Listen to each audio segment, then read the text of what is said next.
Bismillah ar-Rahman ar-Rahim. What is the limit as n tends to infinity of n squared times the difference between the square root of 2 and this integral from 0 to pi over 2 sine x to the power n plus cosine x to the power n all to the power 1 over n. Let's start by investigating the integral and its limit as n tends to infinity. Take cosine x to the power n as a common factor. We have sine x to the power n over cosine x to the power n plus 1. This is tan x to the power n plus 1. If we take the nth root, we have cosine x, and then the nth root of 1 plus tan x to the power n. Let's do change of variables. Y is equal to tan squared x. dy is 2 tan x sec squared x dx. Tan x is the square root of y. Sec squared x is 1 plus tan squared x. That's 1 plus y. Cosine x is 1 over the square root of sec squared x. So this is 1 over the square root of 1 plus y. Tan x to the power n becomes y to the power n over 2. Dx from here is dy divided by 2. 1 plus y, y to the power 1 half. When x is 0, y is 0. When x tends to pi over 2, y tends to infinity. Simplifying the integrand, we get 1 half integral from 0 to infinity, y to the power minus 1 half, 1 plus y to the power minus 3 over 2. Then we have the nth root of 1 plus y to the power n over 2. Split this integral into an integral from 0 to 1 plus an integral from 1 to infinity. I wrote the integral from 1 to infinity using the dummy variable of integration z. Let's do the change of variables. Z equal to 1 over y. dz is minus 1 over y squared dy. When y is equal to 1, z is equal to 1. When y tends to infinity, z tends to 0. So this integral becomes an integral from 1 to 0, or we can just use this minus sign and have our integral from 0 to 1. dz without the minus sign is y to the minus 2 dy. Z to the minus half becomes y to the half. 1 plus z to the minus 3 over 2 is 1 plus y to the minus 1 to the power minus 3 over 2. Z to the n over 2 becomes y to the minus n over 2. Take this y to the minus 2 and split it into y to the minus 1, y to the minus 3 over 2, y to the power n over 2, all to the power 1 over n. Y to the minus 1 with y to the power 1 over 2, this is y to the power minus 1 half. Y to the minus 3 over 2 times this bracket is the bracket to the power minus 3 over 2. Inside the bracket, we get y plus 1. Using this term, we get y to the n over 2 plus 1 inside this bracket. All is raised to the power 1 over n. In other words, we get exactly this function. This integral is exactly equal to that integral. So our integral of interest is this integral here. We need to take the limit as n tends to infinity. The integrand is a function of n. Can we swap limit and integration? A sufficient condition that validates swapping limit and integration is the dominated convergence theorem. We have an integrand, and this integrand is a function of y and n. If we can upper bound the magnitude of the integrand by a real valued non-negative function that depends only on the dummy variable of integration and not on n, the variable with respect to which we are taking the limit, and if this upper bound is integrable, then we can take the limit inside. Note that the variable y is from 0 to 1. An upper bound on the magnitude of the integrand is y to the minus half, 1 plus y to the minus 3 over 2.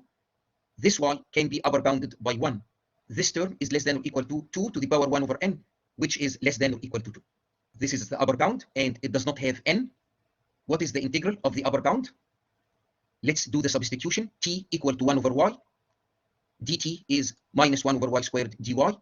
When y tends to 0 from above, t tends to infinity. When y is 1, t is 1. We can use this minus sign to have our integral from 1 to infinity. dy without the minus sign is dt times y squared. That's dt times t to the power minus 2. We replace each occurrence of y by t to the minus 1. We can take this t to the minus 2 and split it into t to the minus half, t to the minus 3 over 2. T to the minus half times t to the half, that's 1. T to the minus 3 over 2 times this bracket is 1 plus t all to the power minus 3 over 2. If we integrate, we get 1 plus t to the minus half divided by minus half. Using the limits of integration, we get the finite result 4 over the square root of 2. We can apply the dominated convergence theorem. This limit is the integral from 0 to 1, y to the minus half, 1 plus y to the minus 3 over 2, limit n tends to infinity, the nth root of 1 plus y to the n over 2. As n tends to infinity, the power tends to 0 from above. For y between 0 and 1, this bracket tends to 1. Thus, the limit is equal to 1. The limit of interest is this integral, which is exactly this integral here without 2. So our result is 4 over square root 2 divided by 2. That's 2 over the square root of 2, which is the square root of 2. In the limit of interest, this square root of 2 is actually the limit of this integral as n tends to infinity. So when n tends to infinity, the bracket tends to 0 and n squared tends to infinity. This integral is what we have obtained above. The square root of 2 is this integral. We can combine both integrals. These are common factors. Then we have a bracket, the nth root, 1 plus y to the n over 2 minus 1. This difference is multiplied by n squared.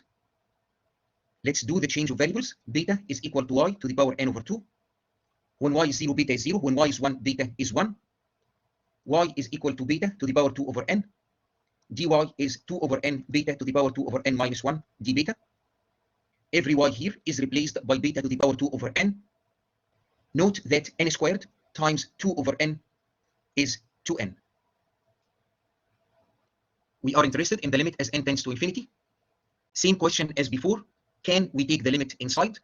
Can we apply the dominated convergence theorem?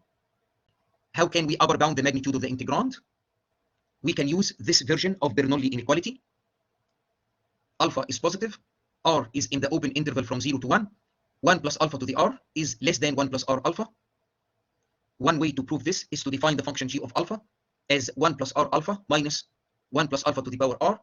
The first derivative with respect to alpha is r minus r times 1 plus alpha to the power r minus 1. We can take r as a common factor. Then inside the bracket, we have 1 minus 1 plus alpha to the r minus 1 is 1 over 1 plus alpha to the power 1 minus r. Note that alpha is positive and r is strictly between 0 and 1. This bracket is strictly positive. The first derivative is strictly positive, thereby indicating that our function is strictly increasing. If we put alpha equal to 0, we have 1 plus 0 minus 1, that's 0. So when alpha is positive, and since this function is strictly increasing, g of alpha is strictly positive. So 1 plus alpha to the r is less than 1 plus r alpha, which means that 1 plus alpha to the r minus 1 is less than r alpha. Applying this inequality here, with n being a positive integer greater than or equal to 2, this bracket is less than 1 over n times beta. So the magnitude of the integrand is less than 2 beta times beta to the power minus 1, that's 1. Beta to the power 2 over n times beta to the power minus 1 over n, that's beta to the power 1 over n. Then we have this term here. This is the upper bound. Beta is between 0 and 1, so this is less than or equal to 2. This integral is finite. Thus, we can apply the dominated convergence theorem and take the limit inside. 2 times beta to the minus 1 does not depend on n. We can split the limit into 3 limits. Limit as n tends to infinity of beta to the power 1 over n. Beta is between 0 and 1. The power tends to 0 as n tends to infinity. So this limit is equal to 1. Then we have the limit of 1 plus beta to the 2 over n, all to the power minus 3 over 2. This term tends to 1 as n tends to infinity. And so this limit is 2 to the power minus 3 over 2. Finally, we have the limit as n tends to infinity of this bracket times n. This can be written as the limit as n tends to infinity, 1 plus beta to the 1 over n minus 1, all divided by 1 over n. As n tends to infinity, we have 1 minus 1, that's 0 in the numerator. Also, the denominator tends to 0 as n tends to infinity. Our limit is equivalent to the limit as x tends to 0 of 1 plus beta to the power x minus 1 over x. X here is playing the role of 1 over n. To resolve the 0 over 0 situation, we can apply L'Hopital's rule. The limit is the limit of the ratio of the first derivatives. We have x in the denominator. The first derivative is 1. In the numerator, we have minus 1 plus e to the power x, the natural logarithm of 1 plus beta. The first derivative is the exponential, which is 1 plus beta to the power x times log 1 plus beta. As x tends to 0, this bracket tends to 1. Our limit is equal to log 1 plus beta. 2 times 2 to the minus 3 over 2, that's 2 to the power minus 1 half. Inside the integral, we have log 1 plus beta, and we have this beta to the minus 1. The limit of interest is 1 over the square root of 2 times this integral. Let's do integration by parts. This is integral from 0 to 1, log 1 plus beta, d log beta. Here is the integral, written using the dummy variable of integration x. We have the product of these two logarithms. When x tends to 1, this tends to log 2, and this tends to log 1, which is 0, so there is no problem. What if x tends to 0 from above? Log 1 plus x tends to log 1, which is 0. Log x tends to minus infinity, as x tends to 0 from above. To take the limit, we can write down this quantity with the minus sign as log 1 plus x over minus 1 over log x is 0 over 0 situation. The derivative of the numerator is 1 over 1 plus x. The derivative of the denominator is 1 over the square of log x times 1 over x. As x tends to 0, this tends to 1. We still have log x squared over 1 over x. This is an infinity over infinity situation. We can apply L'Hopital's rule again. The derivative of the numerator is 2 log x, 1 over x. In the denominator, we get minus 1 over x squared. We get 2, limit as x tends to 0 from above, minus log x over 1 over x. Infinity over infinity. Applying L'Hopital's rule for the third time, we get that this quantity is 2 times the limit as x tends to 0 of minus 1 over x over minus 1 over x squared. The limit of x as x tends to 0 is 0. So this limit is equal to 0. Our integral is equal to minus the integral from 0 to 1 log x times the derivative of log 1 plus x. So we have 1 plus x here. X is between 0 and 1. We can write down 1 over 1 plus x as summation g from 0 to infinity minus 1 to the j, x to the j. We have a convergent power series which we can integrate term by term. Let's do the change of variables. X equal to e to the minus t over j plus 1. Dx is minus 1 over j plus 1. E to the minus t over j plus 1 dt. When x tends to 0, t tends to infinity. When x tends to 1, t tends to 0.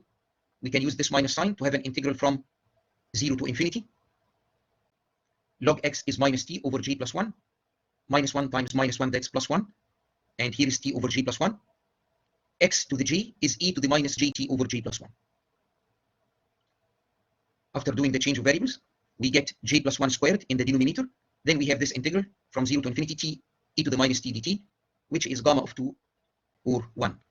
The integral from 0 to 1 of log 1 plus x over x dx is summation g from 0 to infinity minus 1 to the j over j plus 1 squared. If we don't have minus 1 to the power j, then this summation is 1 over 1 squared plus 1 over 2 squared plus 1 over 3 squared and so on. We do have this minus 1 to the power j, so we need to subtract double the terms that have a minus sign here. These are 1 over 2 squared plus 1 over 4 squared plus 1 over 6 squared and so on. This summation is zeta of 2, which is pi squared over 6. From this bracket, we can take 1 over 4 as a common factor, and then the bracket is also zeta of 2. This summation is zeta of 2 minus 1/2 zeta of 2. This is pi squared over 12. Our limit of interest is this result here, divided by the square root of 2.